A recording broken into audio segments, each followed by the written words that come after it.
खबर आज चौतरफा है कि अमेरिकी धूर्तता को अजित डोभाल ने नकेल कस दिया। डोभाल होने के मायने क्या हैं? ये लोग से हम लोग कहेंगे कि धुरंधर फ़िल्म देखिए तो आपको समझ में आ जाएगा कि डोभाल होने की वजह से आज 370 का खात्मा है और बहुत सारी चीज़ें हैं, नोटबंदी है और ये जो नैरेटिव गढ़ रहे थे कि अमेरिका ऐसे कर देगा, वैसे कर देगा, कुछ लोग तो फर्जीवाड़ा गढ़ने लगे, मणिपुर वाले मामले को लेकर के भी। लेकिन डोभाल तो असल धमाल मचाए हुए हैं। देखिए मनीष जी, जो हम लोग वो जिस विषय में भी बात करने जा रहे हैं, उसमें मैं अमेरिकन भालू की कमी कोई गलती बहुत विशेष नहीं मानता हूँ। जैसे हमारे हिंदुस्तान में 12 साल शासन करने के बाद प्रधानमंत्री निचले स्तर से लेकर प्रधानमंत्री मोदी के स्तर तक यही रोना रोया जाता कि सरकार जरूर हमारी बन गई, लेकिन सिस्टम उनका है। ये सब लोगों ने सुना होगा। तो वैसे ही जो डीप स्टेट की बात करते हैं, हमारे यहाँ इकोसिस्टम कहते हैं, उनके यहाँ डीप स्टेट है। तो डीप स्टेट का एक तरह डीप स्टेट से बिल्कुल ठनी हुई है ये डोनाल्ड ट्रंप की।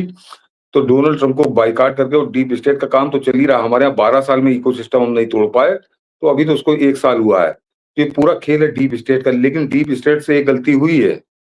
डीप स्टेट ने भारत को समझने में गलती करी है, खासकर जब राष्ट्रीय सुरक्षा सलाहकार अजीत डोवल की बात आती है। इससे पहले वो पढ़के हुए थे, उनकी आदत बिगड़ी हुई थी और वो मनमाना यहाँ पर रौंदते थे, अपने हिसाब से नचाते थे भारत को। और भारत उनके हिसाब से नाचता था 2014 तक। याद करिए मनीष जी, एक तो ऐसा आदमी यहाँ पे रॉ का चीफ हुआ करता था कि वो पाकिस्तानी के साथ बैठ के खर्रा लिख रहा था। मतलब जरा सोचिए कि रॉ का चीफ हिंदुस्तान का, और वो बैठ के किताब लिख रहा है पाकिस्तानी के साथ मिलके। वो दुल्लत, जिसका बड़ा बाद में वीडियो आया था, उसको छोड़िए। और यहाँ पे जो यूपीए काल की बात करिए तो सबसे ज्यादा 2004 से 2010 6 साल शुरुआत के दौर में जो एनएसए रहा, एमके नारायणन। तो उसके बारे में हम लोग कई बार बता चुके हैं। जिस समय वो राजीव गांधी हत्याकांड हुआ था, तो वो आदमी संदिग्धों की श्रेणी में था। नरसिंहा राव ने तो बाकायदे कार्रवाई करके उसको पद से हटाया था, उसके खिलाफ जांच के भी आदेश दिए थे। वो एक अलग मुद्दा है, फिर हम लोग दूसरी तरफ चले जाएंगे। तो 6 साल इस तरह के एनएसए बैठा करते थे। बाद में पी शिवशंकर आए तो वो भी को बहुत उन्होंने छाप नहीं छोड़ी, असफलताएं उनके खाते में भी दर्ज हुई। लेकिन एनएसए की कुर्सी में जो अजीत डोवल बैठे, तो अजीत डोवल बैठे हैं उस तेवरों के साथ। जो मनीष जी अभी धुरंधर की बात कर रहे थे, तो धुरंधर फिल्म देखेंगे तो आपकी समझ में आएगा। लेकिन अभी हम लोग धुरंधर की बात नहीं करेंगे। ये वो भारत नहीं है जो 2014 तक अमेरिका ने देखा था। ये भारत नया भारत है, और ये अपने इशारों पे नचाता है, दूसरों के इशारों पे नाचता नहीं है। और कैसे नचाता है इसको जरा याद करिए मनीष जी। हिंदुस्तान का घोषित आतंकवादी और सबसे बड़ा आतंकवादी, सबसे बड़ा इनाम वाला आतंकवादी पन्नू, वो बैठा है अमेरिका में। और अमेरिका उसको किस तरह से बचा रहा है बेशर्मी से, सब लोगों ने देखा है। उसको पूरी तरह से संरक्षण अपने यहाँ दिए है। और उस पन्नू को निपटाने के चक्कर में एक निखिल गुप्ता नाम के आदमी को उन्होंने पकड़ लिया। अभी साल भर हो रहा होगा मेरे ख्याल से। निखिल गुप्ता को पकड़ लिया। तरह तरह की कहानियां आनी प्रस्तुत हुई। और निखिल गुप्ता की कहानियां जब अमेरिका में आना प्रस्तुत हुई, तो हिंदुस्तान में खैराती और ज्यादा नाचने लगे। जो हिंदू द्रोही है, सनातन द्रोही है और मोदी विरोधी, तो वो है ही है।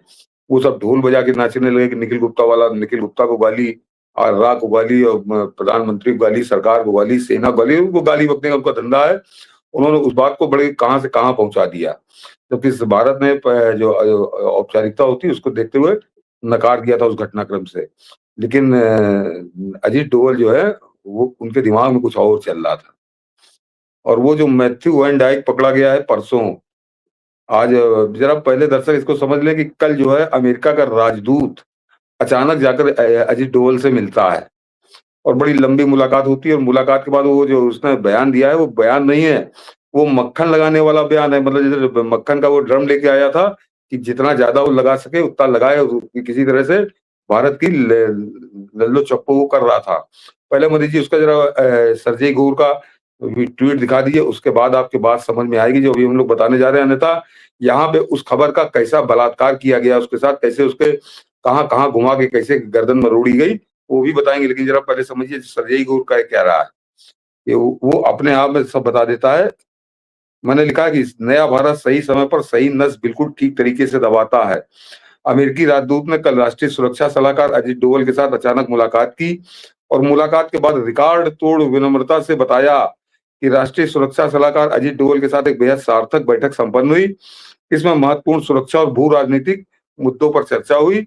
अमेरिका और भारत के बीच रणनीतिक सहयोग लगातार आगे बढ़ रहा है। दरअसल ये नया भारत है जो सही समय पर सही नस बिल्कुल सही तरीके से दबाता है। ये उसका ट्वीट है। मैंने उसका हिंदी आपको पढ़ दिया। हटा लीजिए ये सर्जेई घोर, अमेरिकन राजदूत। तो पहले तो आप ये समझ लीजिए कि किसी देश का राजदूत किसी देश के एनएसए से नहीं मिलता है, जब तक कोई बड़ा महत्वपूर्ण मामला ना हो, कोई बड़ा पेच ना फंसा हो। अन्यथा वो राजनीतिक लोगों को है, वो अपने अपने देश का एक तरह से दूत होता है, वो अपना संदेश दिया करता है या थोड़ा बहुत संबंध बढ़ाने की उसकी कोशिश होती है। वो इस तरह से एनएसए से जाके मिलता है, उसके बाद पलट के ये बयान उसका आता है। ये बयान क्यों आया? ये बयान इसलिए आया क्योंकि वो मैथ्यू वैन डाइक, जिसका हम लोगों ने परसों जिक्र किया था मनीष जी, वो पकड़ा गया वहां मणिपुर में। और मणिपुर में पकड़े जाने के बाद वो 11 दिन की उसकी पुलिस रिमांड है। पुलिस ने, मेरे ख्याल से एनआईए ने रिमांड ली है। तो अमेरिका में खलबली मच गई, अमेरिका की डीप स्टेट में खलबली मच गई। ये आदमी अब ये नंगे होंगे बहुत बुरी तरीके से। और इससे पहले एक आदमी और पकड़ा जा चुका है, डैनियल क्रिस्टोफर, हाँ डैनियल क्रिस्टोफर क्रोनी या डैनियल क्रोनी है वो उसको दिसंबर 2024 में पकड़ा गया था। लेकिन वो इतना बड़ा मोहरा नहीं था। वो छोटा गुर्गा था। वो यहाँ पे 10-12 साल से रह रहा था, बाद में भाग के नेपाल चला गया था। लेकिन वो काम वो मणिपुर में कर रहा था कि वहाँ के उग्रवादियों को संरक्षण देना, उनको ट्रेनिंग देना, उनको हथियार पहुंचाना, इस काम में वो लगा हुआ था। और जब भारतीय सत्ता बदली तो 16-17 में भाग के वो नेपाल चला गया। नेपाल में रह रहा था, लेकिन आता जाता रहता था चोरी छुपे। 2024 दिसंबर 2024 में भारत ने उसको भी पकड़ा, वो भी गिरफ्त हुए हैं भारत के। लेकिन ये आदमी जो है ये बड़ा गुर्गा था। इसका डीप स्टेट इंटरनेशनल इस्तेमाल करती थी। कल हम लोगों ने इसके बारे में बताया था जब ये पकड़ा गया था कि ये लीबिया भी गया था, ये सीरिया भी गया था, ये यूक्रेन भी गया था, ये दुनिया भर में मंडराया करता है। और अब इसके चरण जो है भारत में आके पड़े थे। और साथ में 6-7 वो यूक्रेनी गुंडे लेके आया था और उसकी म्यांमार और मणिपुर का इधर उधर वो कर रहा था। वो उसको पकड़ा है जब भारत ने, तो ये बड़ी मछली पकड़ में आई है अमेरिका की भारत के। और ये जब वो पकड़ा गया है तो वहां से डीप स्टेट में आका बैठे हैं वो, और अमेरिकन सरकार में बैठे लोगों को दर्द हुआ है। उस दर्द की दवा ढूंढने वो गए थे अजीत डोवल के पास। जाहिर सी बात है कि रणनीतिक सहयोग पे बातचीत हुई, तो अब बातचीत बराबर से होगी। अब बातचीत बराबर से होगी और सौदा पन्नू पे होगा। क्योंकि ये जैसे पन्नू को संरक्षण दिए तो यहाँ पे संरक्षण नहीं दिए, यहाँ पे पकड़ लिया है।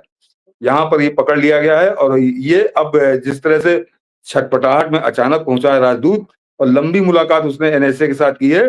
तो मनीष जी, राष्ट्रीय सुरक्षा सलाहकार अजीत डोवल के साथ उस अमेरिकी राजदूत की इतनी लंबी मुलाकात का कोई मतलब नहीं है। ये सिर्फ वही है कि वो जो नस दवाई भारत ने, तो दर्द हुआ और दवा लेने पहुंचे हैं। तो अब वो क्या बात हुई, ये तो अभी यहाँ कुछ लोग उड़ाने लगेंगे कि ये बात हुई वो बात हुई, कोई नहीं जानता।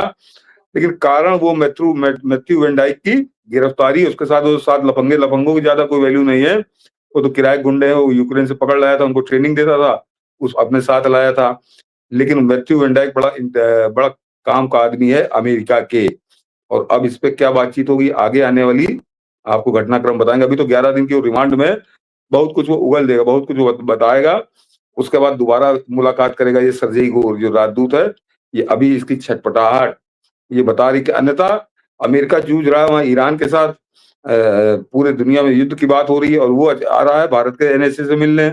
तो समझ लीजिए कारण क्या है। और वो केवल मैथ्यू वैन डाइक के अलावा कोई दूसरा कारण नहीं है। लेकिन आप लोगों को समझिए कि यहाँ पर कैसे कैसे लोग धूर्त हैं कि वो मैथ्यू वैन डाइक पकड़ा जाता है। हम लोगों ने उसी दिन बात की थी, संभवतः सबसे पहले हम लोगों ने बात की थी। लेकिन क्योंकि झूठ नहीं बोल सकते, तो ये सब बताया था कि वो आतंकवादी है, इंटरनेशनल आतंकवादी है, उसको एजेंसियों ने पकड़ लिया है। यहाँ मनीष जी, कई जगह यूट्यूब पे ये चलने लगा कि वो प्रधानमंत्री मोदी की हत्या करने जा रहा था, पर रूस ने खबर भेज दी तो बच गए प्रधानमंत्री मोदी। यानी कितनी बेशर्मी पे लोग उतर आए हैं और राष्ट्रवाद की खाल ओढ़े हैं, राष्ट्रवाद का नकाब लगाए हुए हैं कि वो बता रहे हैं कि प्रधानमंत्री मोदी की, अरे वो मणिपुर उतरा, मणिपुर और म्यांमार के चक्कर लगा रहा था, उग्रवादियों को ट्रेनिंग दे रहा था, उसका सारा लेन देन वहीं तक सीमित था। लेकिन क्योंकि प्रधानमंत्री मोदी बड़ा नाम है, उनकी हत्या की बात कर दो, अपने थंबनेल में लगा दो, तो किस तरह से देश को बरगलाते हैं ये लोग। क्योंकि आप जो दर्शक है अपने, वो यूट्यूब सब लोग देखते होंगे, तो कम से कम ऐसे 420 से, ऐसे ठगों से, ऐसे जालसाजों से बचिए जो आपको सही बात बताने के बजाय इस तरह से कहाँ घुमाते हैं। और ये वो कुकर्म कर रहे हैं कि जब वास्तव में खतरा होगा, वो कहानी आपने सुनी होगी पंचतंत्र की, कि वो गडरिया था ना जो चिल्लाया करता था कि भेड़िया आया, और गांव इकट्ठा हो जाता था। बाद में गांव वाले समझे कि तो रोज का इसका धंधा है, ये झूठ बोल के बुलाता है। उसके बाद जब जिस दिन वास्तव में भेड़िया आया तो एक भी आदमी नहीं पहुंचा था। ये वो काम कर रहे हैं कि वो गडरिये वाला काम कर रहे हैं, कि बात कहीं की कहीं होती, कहाँ से कहाँ ये उड़ा देते हैं। मैथ्यू वैन डाइक एक बड़ी मछली पकड़ी गई है अमेरिका की, और ये इसके पकड़े जाने का प्रभाव आपको अमेरिका में दिखाई देगा। थोड़ा सा रुक जाइए, क्योंकि अभी तो उलझा हुआ है वहां पे ईरान वाला, लेकिन इसने आके बैलेंस करना शुरू किया है, सौदेबाजी शुरू हो गई है। मैथ्यू वैन डाइक की अजीत डोवल के साथ बातचीत, तो ये समझिए कि कैसा यहाँ पे ये जो पकड़ा गया है अमेरिकी आतंकवादी, ये कोई नरेंद्र मोदी का काम नहीं है। ये पूरा खेल एनआईए और पूरा जो पकड़ा गया और कहाँ से ट्रेस हुआ, वो अजीत डोवल की खोपड़ी है। और इसमें भी जरा सोचिए कि कैसे लोग अपने लोगों को गिराते हैं, कि वो रूस ने बता दिया कि वो मोदी की हत्या करने आया, इसलिए उसको पकड़ लिया गया। अरे यानी हमारे यहाँ की एजेंसियां क्या घास छीलती हैं? 15,000 आदमी निकाल के लाए हैं यूक्रेन से भारत, और रूस का उसमें कोई योगदान नहीं था। रूस से तो युद्ध चल रहा था। 15,000 से ज्यादा छात्र और जो नागरिक रह रहे थे, उनको निकाल कर लाया भारत। तो क्या वहां पे हमारी एजेंसियों के आदमी नहीं है? हमारी एजेंसी के बड़े बड़े दिग्गज लोग वहां पे सक्रिय हैं यूक्रेन के अंदर। तो यूक्रेन में कहाँ पत्ता खटकता है, कहाँ नहीं खटकता है, ये खबर भारत के पास आती है। तो ये कोई बड़ी तो पाकिस्तान में जो 1.5-2 साल से इतने जो हमारे अननोन मैन अज्ञात वीर धमाल कर रहे हैं, वो क्या रूस कर रहा है, केजीबी कर रहा है, सीआईए कर रहा है क्या? कर रहा है ये। और जो इंटरनेशनल आदमी जो लीबिया में रहा, सीरिया में रहा, दुनिया भर में रहा, वो आदमी यूक्रेन में जब एक्टिव था तो भारत को नहीं मालूम था क्या? और उसके बाद उसका मूवमेंट कहाँ से कहाँ हुआ, ये भारतीय एजेंसियों का कमाल है। लेकिन क्योंकि सनसनी पैदा करनी है, सनसनीखेज बनाना है मामले को, प्रधानमंत्री मोदी की हत्या का प्लान बता देना है उसको, तो इसके लिए हमारी एजेंसियों को पूरे, जैसे कि गिरे हुए लोग हैं समाचारों पर टिके रहते हैं, ऐसा नहीं है। मैंने बताया कि वो पकड़ा गया है, और ये पूरा खेल, अब खेल का मजा आएगा। वो तो आतंकवादी था, वो वैसे निपट जाता। लेकिन अब जो है पन्नू और निखिल गुप्ता और ये सारे जरा ट्रायंगल जोड़िए, तो अब आगे आने वाले 2-3 महीने लगेंगे, क्योंकि अभी युद्ध में अभी वहां पे कोई ऐसा फैसला नहीं होगा। लेकिन इतना समझ लीजिए कि आज के बाद वहां पे निखिल गुप्ता के मामले में फुल स्टॉप लग गया। अब जो कार्रवाई जहां तक हुई थी बस उतनी ही होगी।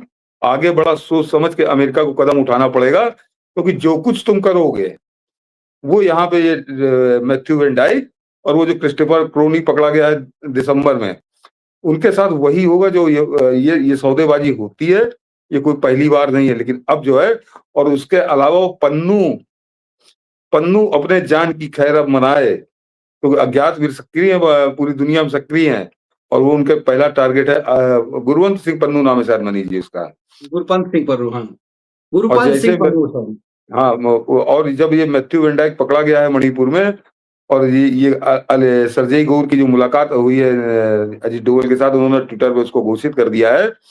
उसको पढ़ के उसकी ऊपर की सांस ऊपर और नीचे की सांस नीचे रह गई होगी पन्नू की, क्योंकि पन्नू इतना कीमती नहीं है। पन्नू इतना कीमती नहीं जितना उनका एजेंट यहाँ पे बड़ा कीमती है, ये जो मैथ्यू वैन डाइक है। तो अपने अपने एजेंट को बचाने के लिए वो बलि दे देंगे, उनको कह देंगे कि ठीक है, तुम इसको कैसे निपटाना है तुम समझो। तो वो डोवल साहब के लिए बड़ा आसान सा काम है। केवल अमेरिका के संरक्षण पल्ला वो आजकल निकलता कम है। बड़ा छुपा बैठा है जब से निखिल गुप्ता वीडियो भी नहीं बनाता आजकल। वीडियो भी नहीं बनाता है। तो मैंने पन्नू को उल्टी गिनती शुरू, और निखिल गुप्ता की सीधी गिनती शुरू। निखिल गुप्ता जिसको बड़ा तमाशा बना रहे थे वहां की डीप स्टेट, और उनसे ज्यादा हमारे यहाँ के गद्दार, जो देशद्रोही, जो देश विरोधी लोग हैं, इन सबके मुंह पर जूता पड़ा है, बिल्कुल सन्नाटा छाया हुआ है, और कोई उसका जिक्र नहीं कर रहा। लेकिन अजीत डोवल ने बैठे बैठे बताया है कि वो कैसे नचाते हैं और कैसे किसकी धूर्तता पे नजर, पूरी दुनिया की निगाह मनीष जी खाड़ी पे है। पूरी पूरी दुनिया की निगाह खाड़ी पे है, और खाड़ी में नाच कूद चल रहा है। हमारे यहाँ मीडिया भी बौराया हुआ है। लेकिन एक खेल इधर भी चल रहा था जो नॉर्थ ईस्ट में था, और वहां पे कैसे पकड़ा। और वैसे भी अजीत डोवल का लोहा, मैं आपको नॉर्थ ईस्ट बता दूं, जो बता रहे हैं ना कि रूस ने खबर दे दी। रूस ने खबर दी होगी, क्योंकि रूस से हमारा समझौता सन 1971 का है। कि हम लोग एक दूसरे की इंटेलिजेंस की जो सूचनाएं हैं एक दूसरे से साझा करेंगे। वो आज की नहीं है, 71 से था, फिर 93 में आके उसको और मजबूत किया नरसिंहा राव ने, और 2014 के बाद तो फिर अलग ही कहानी हो गई जो मोदी और पुतिन की केमिस्ट्री है। तो मगर अजीत डोभाल ने क्या कमाल किया मणिपुर के अंदर, ये जरा ये भी समझ लीजिए कि कांग्रेस के 10 साल जो थे 2004 से 2014, कांग्रेस के नहीं, वो अमेरिका के 10 साल थे। वो वहां का डीप स्टेट, जैसे ये पकड़ा गया मैथ्यू वेन डाइक, या इससे पहले वो क्रिस्टोफर क्रोनी पकड़ा गया था, वो लोग चला रहे थे पूर्वोत्तर को। पूर्वोत्तर में कैसा नंग नाच हो रहा था कि करीब करीब 700 नागरिक मारे गए थे उन 10 सालों में, 700 नागरिक, और करीब करीब 300 सैनिक मारे गए थे, हमारे सैनिक सुरक्षा बलों के जवान। 1000 आदमी मरा था 2004 से 2014 तक। और उसमें जो है आपको कहीं कोई जो खैराती आजकल नाच रहे हैं यूट्यूब पे, ये सब लोग किसी न किसी टेलीविजन, कोई फलाना एडिटर था, कोई खड़ा हुआ एडिटर था, कोई बैठा एडिटर था, कोई लेटा एडिटर था, कोई दंड बैठक करता एडिटर था, सब एडिटर थे अलग अलग न्यूज चैनलों पे। लेकिन इन्होंने 10 साल दंड बैठक करी, लेटे रहे, बैठे रहे, खड़े रहे, लेकिन इन्होंने कभी मणिपुर का नाम नहीं लिया आपसे। 1000 लोग वहां पे शहीद हुए थे, 700 नागरिक और 300 जवान। और अब की 2014 के बाद 2015 से 2025, यानी इनके जो बताया, और 2015 से 2025 कुल 300 लोग मरे हैं। 300 लोग, यानी कहाँ 1000 और कहाँ 300, यानी एक तिहाई से भी कम पर ले आए हैं अजीत डोभाल। 30% रह गया है वहां पर, और वो भी 30% इसलिए रह गया है कि ये मैथ्यू वेन डाइक जो पकड़ा गया है ये, या वो जो क्रिस्टोफर क्रोनी पकड़ा गया था, इस तरह के अभी कुछ कुछ चूहे बचे हैं जो कुछ जाल कुतर देते हैं, तो उसकी वजह से। लेकिन ये बड़ी सफलता थी हिंदुस्तान की, मोदी सरकार की, कि वो कांग्रेस के समय में 1000 नागरिक और जवान मरे थे, और अब की इनके मोदी सरकार के कार्यकाल में केवल 300 लोगों की जान गई है। तो ये 30% रह गया जो 100% हुआ करता था। तो ये खेल कौन कर रहा है? ये खेल वहां पे कौन कर रहा है? कौन, किसका जिम्मा है? तो फिर वही एक नाम आता अजय डोभाल, जिनके खून के प्यासे हो गए। बीच में तो कांग्रेसी बड़ा उनका ऊटपटांग इस्तीफा तक मांगने लगे थे। तो ये इस्तीफा क्यों मांग रहे थे, किसको बचाने के लिए मांग रहे थे? ये मैथ्यू वेन डाइक अभी पकड़ में आया, तो इस तरह के बहुत से लोग पकड़ में आए हैं। तो ये अजीत डोभाल जो है वो निर्मम है। उनके साथियों के, वो तो कोई इंटरव्यू देते नहीं है, उनके साथियों के जो इंटरव्यू है तो बताते हैं कि बहुत निर्मम है वो बड़े शालीन दिखते हैं, बड़ा विनम्र बोलते हैं, बड़ा सोफिस्टिकेटेड बोलते हैं जब मीडिया के सामने कभी आते हैं। लेकिन उनकी कार्य प्रणाली जो है वो बहुत ज्यादा निर्मम है। और फिर मैं कहूंगा कि वो निर्ममता अगर आपको देखनी हो तो धुरंधर फिल्म में देखिएगा, तो आपकी समझ में आएगा कितने निर्मम है, जिसको देख के उड़िया बुड़िया सबकी सांसें रुकी हुई हैं। तो ऐसे आदमी को आज जो है एक बार फिर अजीत डोभाल ने एक बार विश्वास जगाया है। और वास्तव में जब मैं फिर कह रहा हूँ कि आज ये घटना, क्योंकि हमारे यहाँ कैसे दबाते हैं, ये अभी आपको एक आगे घटनाक्रम बताऊंगा तो उसके बाद आपकी समझ में आएगी। ये बहुत बड़ी घटना थी, अमेरिकी राजदूत का इस तरह से मिलना और उसके बाद ये बयान देना, और इसको आप मैथ्यू वेन डाइक से अगर आप जोड़िए तो ये बड़ी सफलता है भारत की। और भारत ने अब गर्दन से पकड़ा है अमेरिका को कि ठीक है, तुम लिए रहो पन्नू को और निखिल गुप्ता के पीछे पड़े हो, तुमको यहाँ भी हिसाब किताब करना पड़ेगा, क्योंकि अब दो अमेरिकन कैच हिंदुस्तान के पास भी हैं, और उसमें मोदी कुछ नहीं बोलेंगे, ये भी समझ लीजिए। उसमें मोदी कुछ नहीं बोलेंगे, उनके जज, दरोगा और इंस्पेक्टर और आईजी डीआईजी सारा रोल एक ही आदमी करेगा जिसका नाम है अजीत डोभाल। और इसीलिए सारे काम छोड़कर तिलमिलाता बिलबिलाता हुआ वो अमेरिकन राजदूत वहां पहुंचा है। और थोड़ा सा सावधान रहिए जो यहाँ पे यूट्यूब पे बैठे कि प्रधानमंत्री मोदी की हत्या की साजिश और रूस ने सूचना दे दी और फलाना कर दिया, ढिमाका कर दिया। बड़े बड़े दिग्गज इस तरह के अंडे उड़ा रहे हैं, कोई लेना देना नहीं है इनका, कोई लेना देना नहीं, केवल आपकी उत्सुकता और आपको एक सनसनी पैदा करके, क्योंकि आप उसका बटन दबा दो बस, किसी तरह से किसी भी कीमत पे बटन दबा दो। लेकिन वो कितने हानिकारक है ये मैंने आपको वो भेड़िए वाली और गड़रिए वाली जो है कहानी बताई पंचतंत्र की, कि जब तुम अनावश्यक बिना कारण के, बिना किसी आधार के इस तरह की किस्से कहानियां गढ़ते हो तो लोगों का विश्वास धीरे धीरे करके खत्म हो जाता है। तो जब प्रधानमंत्री मोदी की हत्या की साजिश बनी जी, इससे बड़ा कुछ हो सकता है? और नहीं, उसको भी इसीलिए मजा आता बहुत है। सारे लोग सत्यपाल मलिक बनना चाह रहे हैं ना, कि भाई बहुत सारे ऐसे लोग ऊर्जा लगाए हुए हैं कि भाई मैंने हम मनीष जी कहीं लेफ्टिनेंट वो तो गवर्नर बन जाएं, कभी कुछ बन जाएं, कहीं कुछ बन जाए। वो ये सब हाँ चीजें हल्कापन दिखाता है और शर्म आती है कि ये सब लोग इतने बड़ी-बड़ी ज़िम्मेदारी पर कैसे थे। सिर्फ़ किसी बड़े-बड़े जिम्मे यूट्यूबर के लिए कि हाँ, उनका व्यूज़ बढ़ जाए, भारत के प्रधानमंत्री की सुरक्षा आप अमेरिका के राष्ट्रपति और रूस के राष्ट्रपति से कमतर नहीं है। आज भारत के प्रधानमंत्री की सुरक्षा अभेद है। होना तो किसी के साथ कुछ भी हो सकता है, लेकिन ये एक मज़ाक आप अपने प्रधानमंत्री का बना देंगे कि आपके प्रधानमंत्री अरे वो भारत का प्रधानमंत्री है। सन 84 के बाद से ही भारत के प्रधानमंत्री के सुरक्षा कवच बहुत मजबूत हुए। ऐसा नहीं कि मोदी जी के समय में हुए हैं, लेकिन मोदी जी के समय में वो सुरक्षा कवच और ज़्यादा खतरनाक हो गया है। तो बात कहीं और गंडे कहीं और उड़ा रहे हैं। हाँ, आप अपनी एजेंसियों को एक तरह से अपमानित कर रहे हो कि वो तो रूस से खबर आ गई, नहीं तो पकड़ लिया, नहीं तो प्रधानमंत्री मोदी की हत्या होने जा रही थी। मतलब सोच लीजिए, ऐसी शर्मनाक सनसनी पैदा करना, और बड़े-बड़े दिग्गज लोग बैठे हुए हैं, और आपने सतपाल मलिक के बाद सतपाल हुआ तो मनीष जी राज्यपाल हो गया था। नहीं, नहीं, सतपाल इसीलिए हुआ तो तो उसके बाद ये गलती सरकार ने नहीं की है। उसके बाद इस तरह की ज़िम्मेदारी बद पे हमने सत्यपाल का नाम इसीलिए लिया है कि वो गलती आखिरी गलती थी। उसके बाद किसी ऐसे लफंदर टाइप के लोग जो है ना, कि हाँ, आप कहीं 4 यूट्यूब पे जा करके अपनी दुकान चला करके मैसेज दे दीजिए।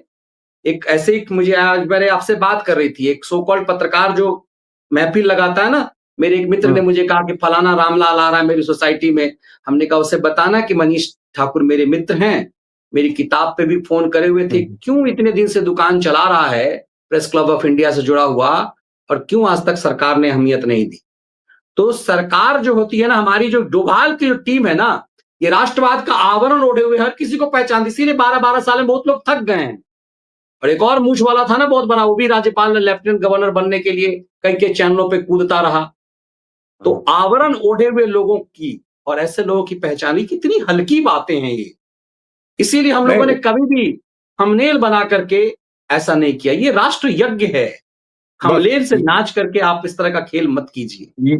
यहाँ ये दर्शकों को बता दूं कि हम लोग को 4 साल हो गए ये कार्यक्रम करते हुए, और क्योंकि दर्शक आते हैं कम, जितने भी हैं उनके विश्वास के साथ कभी छल नहीं किया। आप एक भी 4 साल के अंदर अगर आप 365 दिन जोड़ लीजिए तो करीब-करीब 1,500 तो भाई हैं ये कार्यक्रम। 4 साल से ज़्यादा ये समय से तो आप हैं, 6 साल से तो ये मनीष ठाकुर शो चल रहा है। जो चल रहा है कि एक भी थंबनेल ऐसा बता दीजिए कि उसपे ऐसी कोई सनसनी की झूठी खबर हो। कि विश्वास आपके साथ विश्वासघात नहीं कर सकते। जो सच है वो बताइए। सनसनी बनाने को तो हम लोग भी लिख देते कि वो प्रधानमंत्री मोदी की हत्या की साजिश। क्या है यार? मतलब शर्म आती है। इसलिए इस चीज़ को समझिए कि भारत के प्रधानमंत्री की सुरक्षा अमेरिका और रूस के प्रधानमंत्री से कतई कमतर नहीं है। ये जो कुछ भी है, कोई ऐसी कमज़ोर देश नस का दब गई है, जो अमेरिका खेल करना चाह रहा था क्रिश्चियन मिशनरी के माध्यम से और वो चीज़ें कहाँ नस दबी दब नहीं इसीलिए गई दब नहीं गई है मनीष जी। वो पूरा खेल तो मैं वाली बात है कि वो जो टीम डोवाली जानती होगी। दबाई गई है, ये भी समझ लीजिए वो दबाई गई है। इस तरह कैसे चूहा फँसा के लाया जाता है, वो एक अलग खेल है, वो अलग कहानी है। किसी ने मौका होगा तो बताऊँगा कैसे। इस वाले मामले में तो मुझे जानकारी नहीं है, लेकिन उसके अलावा कैसे लाया नहीं जाता अब है जो चूहे को। भी 11-11 दिन की एनआईए कस्टडी बहुत होती है सर। बहुत कस्टडी होती है, से पता बहुत। चल जाता है कि जब इतने दिन की कस्टडी हो, तो पता चल जाता है कि मामला कितना गंभीर है। मामला नहीं, नहीं, कितना वो गंभीर वो इंटरनेशनल आदमी था। वो मणिपुर में वो पकड़ गया था क्रूनी, तो उसको रिप्लेस करने वो आया था, क्योंकि उसके पास बड़ा तजुर्बा है अलग-अलग देशों में घूम के। लेकिन वो तजुर्बा यहाँ पे गठरी बना के पकड़ा दिया डोभाल जी ने, और अब सौदा होगा। ये है, देखते जाइए। देखते हैं।